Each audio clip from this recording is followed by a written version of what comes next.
120 not out ক্রিকেটীয় পরিভাষায় এই শব্দের সাথে আমরা পরিচিত, কিন্তু তাই বলে মানুষের সাথে তুলনা? হ্যাঁ, এটাই সত্যি। বয়স নিতান্তই সংখ্যা মাত্র। ফের তার প্রমাণ হলো। 120 বছর বয়সে উঠল নতুন দাঁত।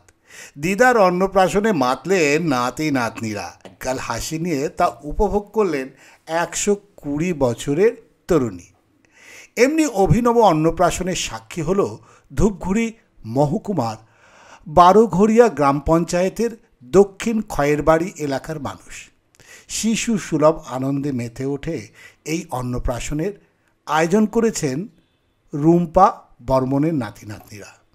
বর্তমান সময় 50 পার করলেই কমে আসে শরীরের ক্ষমতা, বাড়তে থাকে মানসিক চাপ।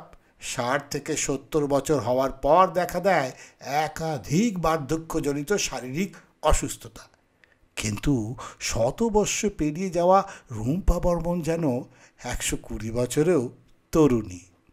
শরীরের বার্ধক্য ছাপ থাকলেও নেই ক্লান্তি, সর্বদা হাসিময়। আর খুশির মাত্রা এদিন দ্বিগুণেরও বেশি মাত্রা পেল।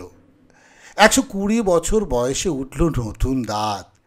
সেই খুশিতে করা হলো অভিনব অন্নপ্রাশন। কি নেই সে আয়োজনে?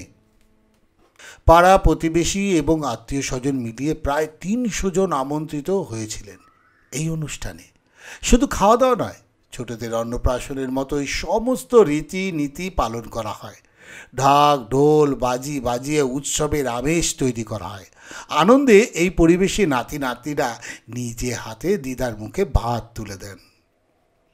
সত্যি এই ছবি বিরল। একগাল হাসি নিয়ে তা উপভোগ করলেন 120 বছরের তরুণী। 50 পেরিয়ে যাওয়া মানুষ যখন জীবনযুদ্ধ থেকে নিজেকে গুটিয়ে নেওয়ার চেষ্টা করে, তখন এই ছবি জানান দেয় বয়স নিতান্ত সংখ্যা মাত্র। Bureau report, express news.